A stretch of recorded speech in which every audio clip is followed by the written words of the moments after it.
after party becomes an affair to forget.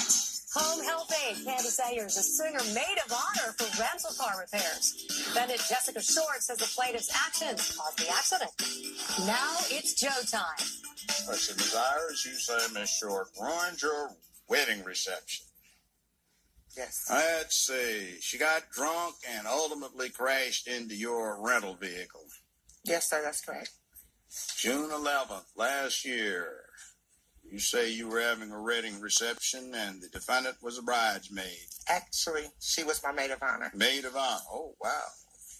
What happens at this wedding reception? It seems from my reading of it that it's got a little bit adventurous. Well, it actually wasn't the reception. It was after the reception. After reception. Right.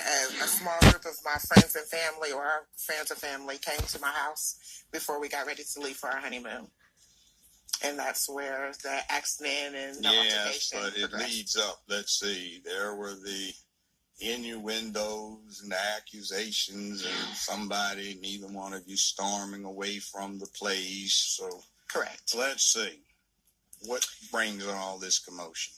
Before we even got to my house, when we were at the physical wedding reception, Miss Short was outside with my husband along with his associates and not in the bridal party with us. None of the pictures that we took as a group she was even affiliated with, because she was outside with the guys drinking. Now, what about the other woman that got upset that for some unknown reason, the way you put it, she gets all worked up in a huff and storms out the front door? That would also be because of Miss Short.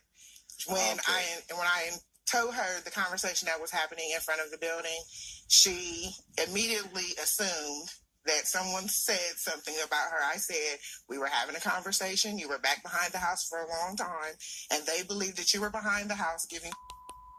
She, in turn, flew off the deep end and said, you said that I was giving behind the house, and I'm going to go and verify what happened. So she storms up to the porch to my brother-in-law and tells my brother-in-law that he said that she was behind the house giving, and that one of the other people that was in our wedding party that she was also at my house with told her that. You say she denied it. She approached her husband and his friends and started a huge verbal altercation. I broke it up, and a friend of ours got upset and started walking down the street. I took Jessica inside. She was crying and needed to go to sleep. My husband, who was still very heated from the altercation, was outside. We decided to continue on our honeymoon to Hawaii and leave Jessica at our house. All right? That is correct. What do you do? I was pulling out the driveway, and she had came out the house again trying to leave. So I told her to turn her car off, and she said she would. I pulled out the driveway. I maybe got 3 houses from our house, turned on the turn signals to pick up the person that was walking away, and she smacked into me. So she took off, and somehow or another she rams into you. How far down the street were you? 2.5 houses from my driveway. Well, how did she get from the front door back out into her vehicle and then hit you by the time you managed to go 3 doors down? I explained as I previously said, I told her to walk up to the door. I seen her physically walk out of her vehicle.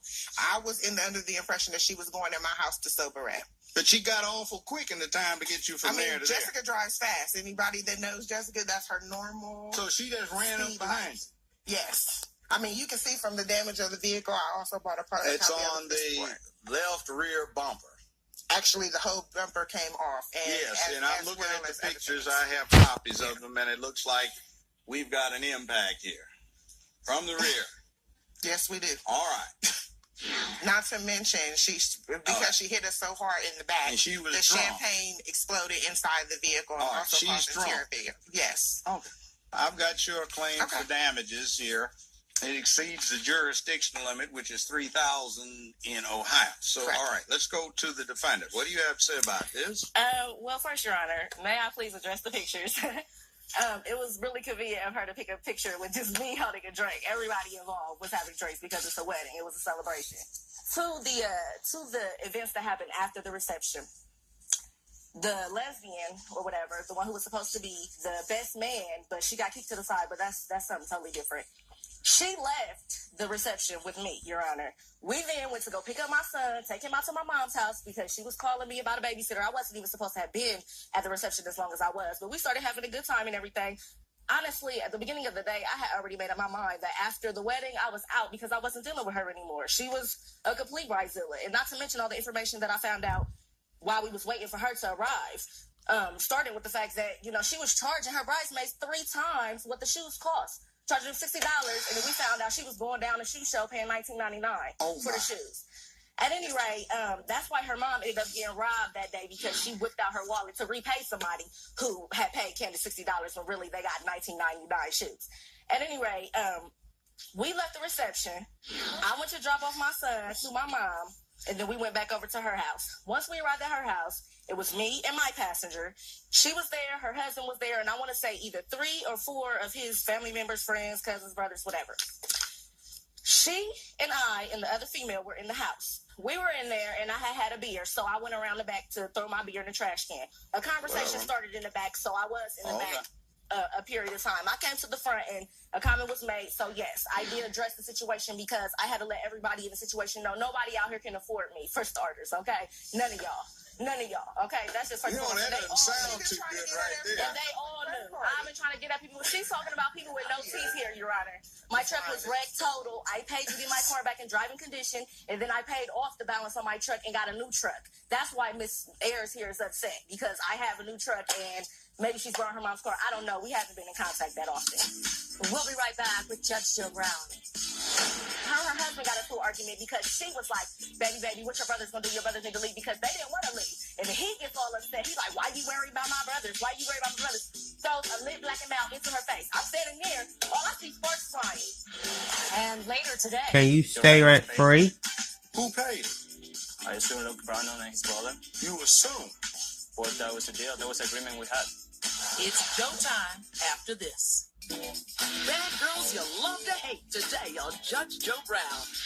We're back with Judge Joe Brown. The plaintiff in this case says her maid of honor got pretty wild at her wedding after party. She says they ended up in an argument and the defendant ran into a rental car. Let's see what the judge has to say. What was the argument about? Let me get to the argument. Miss Ayers claims that I was inside of the house. No, we were all in the driveway. Myself, her husband, everybody involved was in the driveway. Even lesbian. She hadn't walked off yet at this point either. She was asking her husband got into an argument because she was like, baby, what your brother's gonna do? Your brothers need to leave because they didn't want to leave. And then he gets all upset. He's like, why you worried about my brothers? Why you worried about my brothers? Throws a lit black and out into her face. I'm standing here. All I see sparks flying. So then I jump up to her. I jumped up to her like, hold on, calm down. I jump in between her and her husband. A bride and a maid of honor hit a rough patch after a car gets rear-ended. Yeah, I did go to my car and I was irate. I was crying. His brother came to my car, tried to apologize and everything. Like, I'm sorry, all of this is for nothing. They tried to say something was going on behind the building, but everybody know you don't mess with nobody out here because they all trying to get at me. None of she can sit there and say whatever she wants. Okay. Now, I'm trying to get somewhere with this, so there's some specific questions. Hold on. Now, you say that you became concerned about the one that was riding with you. Correct. And she walked off down the street. Yes, so in you the midst went of this after her. altercation between her and her husband, she went walking down the street. I was in my car because, like I said, I was assaulted. I was crying. I went to my car to retrieve my weapon, honestly. I'm not even going to lie to you. No, don't say that. I didn't go to the police because you're under oath, so this can be used in other proceedings. Well, Your Honor, I didn't assault anybody. Keep your mouth shut. Anybody. Listen to the question. Is it or is it not the fact that you left in your vehicle to go after the person that was riding with my you? passenger? Yes, sir. That's correct. The L-word type that we've identified. Yes, sir. That's correct. All right. Now, the circumstance that we're talking about from the plaintiff's perspective is that she's in front of you and rear-ends you. Correct. Is that what happened? Correct. I did rear-end her. But you say she was behind you and cut in front of you and came to a stop suddenly. No, sir. Both of our vehicles were in the driveway. The way her house was set up. Now, I'm talking about when you're driving down the street. I don't want to hear about driving out and you backed out. Okay.